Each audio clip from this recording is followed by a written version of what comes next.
25 లేదా 26లో డిగ్రీ లేదా బీటెక్ చదివారా? సాఫ్ట్‌వేర్ జాబ్ కోసం ఎదురు చూస్తున్నారా? అయితే కోడ్ జ్ఞాన్ 100 డేస్ కోర్సులో చేరండి, జాబ్ సాధించండి. తెలంగాణ అన్నదాతలకు రాష్ట్ర ప్రభుత్వం అదిరిపోయే తీపి కబురు అందించింది. చెమటోడ్చి పండించిన పంట కల్లాలకే పరిమితం కాకూడదు అన్న లక్ష్యంతో సర్కార్ తీసుకున్న నిర్ణయాలు ఇప్పుడు క్షేత్రస్థాయిలో ఫలితాలను ఇస్తున్నాయి. వరి ధాన్యం విక్రయించిన రైతుల ఖాతాలలోకి వేల కోట్లు వచ్చి చేరుతున్నాయి.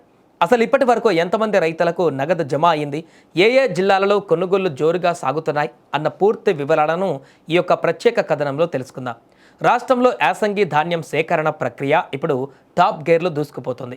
తాజా లెక్కల ప్రకారం ప్రభుత్వం ఇప్పటి వరకు 1,129.43 కోట్లను నేరుగా రైతుల బ్యాంకు ఖాతాలలోకి జమ చేసింది. సుమారు 1.54 లక్షల మందికి పైగా రైతులు ఇప్పటికే ఈ లబ్ధిని పొందారు. కేవలం నిధులు విడుదల చేయడమే కాదు, పౌర సరఫరాల శాఖ రికార్డు స్థాయిలో ధాన్యాన్ని సేకరిస్తుంది. ఈ సీజన్లో ఇప్పటి వరకు 12.38 లక్షల మెట్రిక్ టన్నుల ధాన్యాన్ని ప్రభుత్వం కొనుగోలు చేసింది.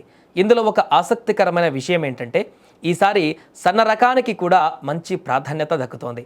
5.07 లక్షల మెట్రిక్ టన్నుల సన్న రకం, 7.31 లక్షల మెట్రిక్ టన్నుల దొడ్డు రకం ధాన్యం సేకరించారు. రైతు తన పంటను అమ్ముకోవడానికి కిలోమీటర్ల దూరం వెళ్లాల్సిన అవసరం లేకుండా ఊరి సమీపంలోనే కొనుగోలు కేంద్రాలను ప్రభుత్వం ఏర్పాటు చేసింది. ధాన్యం సేకరణ కోసం రాష్ట్ర వ్యాప్తంగా మొత్తం 8,575 వరి కొనుగోలు కేంద్రాలను ఏర్పాటు చేశారు. వీటి నిర్వహణ బాధ్యతలను వివిధ సంస్థలకు అప్పగించారు. 4,455 కేంద్రాలను ప్రాథమిక వ్యవసాయ సహకార సంఘాలు నిర్వహిస్తున్నాయి. 3,563 కేంద్రాలను ఇందిరా క్రాంతి పథకం గ్రూపులు నిర్వహిస్తున్నాయి. ఇక మిగిలిన 557 కేంద్రాలను ఇతర సహాయక సంస్థలు పర్యవేక్షిస్తున్నాయి. రాష్ట్రంలోని పలు జిల్లాలలో ధాన్యం సేకరణ ప్రక్రియ అత్యంత వేగంగా కొనసాగుతుంది. ముఖ్యంగా నిజామాబాద్, నల్గొండ, కామారెడ్డి, సూర్యాపేట, కరీంనగర్, జగిత్యాల, మెదక్, యాదాద్రి భువనగిరి, పెద్దపల్లి, సిరిసిల్ల జిల్లాలలో రైతుల నుంచి ధాన్యం సేకరణ ముమ్మరంగా సాగుతున్నట్లు అధికారులు తెలిపారు.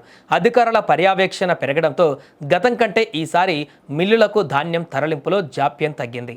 ఈసారి ప్రభుత్వం అనుసరిస్తున్న వ్యూహం ఏంటంటే, ధాన్యం సేకరణ, రవాణా, నగదు జమ, ఈ 3 ప్రక్రియలను లింక్ చేయడం.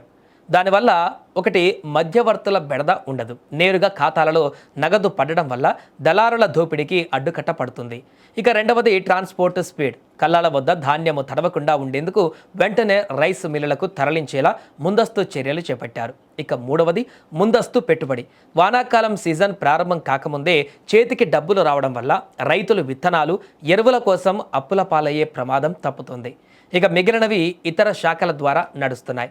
ప్రభుత్వం యంత్రాంగం వేగంగా పనిచేస్తున్నప్పటికీ అక్కడక్కడ తేమ శాతం విషయంలో రైతులు జాగ్రత్తలు వహించాలని అధికారులు సూచిస్తున్నారు. ప్రభుత్వం ప్రకటించిన మద్దతు ధర పొందాలంటే నాణ్యతా ప్రమాణాలు పాటించడం అవసరం. కొనుగోలు కేంద్రాల వద్ద ధాన్యం నిల్వలు పెరిగిపోకుండా, క్షేత్రస్థాయిలో ఎటువంటి ఇబ్బందులు తలెత్తకుండా అధికారులు ముందస్తు చర్యలు చేపట్టారు. సేకరించిన ధాన్యానికి ఎటువంటి జాప్యం లేకుండా నిర్ణీత రైసు మిల్లులకు తరలించేందుకు వేగవంతమైన రవాణా చర్యలను అమలు చేస్తున్నారు. దీనివల్ల కొనుగోలు కేంద్రాల వద్ద రైతులకు నిరీక్షణ తప్పడమే కాకుండా ధాన్యం నిల్వలకు భద్రత పెరుగుతోంది. ప్రభుత్వం తీసుకుంటున్న ఈ చర్యల పట్ల రైతులు హర్షం వ్యక్తం చేస్తున్నారు. ముఖ్యంగా నేరుగా బ్యాంకు ఖాతాలలో నగదు జమ కావడం వల్ల దళారుల బెడద తప్పిందని, తమ పెట్టుబడికి సకాలంలో ప్రతిఫలం అందుతుందని రైతులు అభిప్రాయపడుతున్నారు.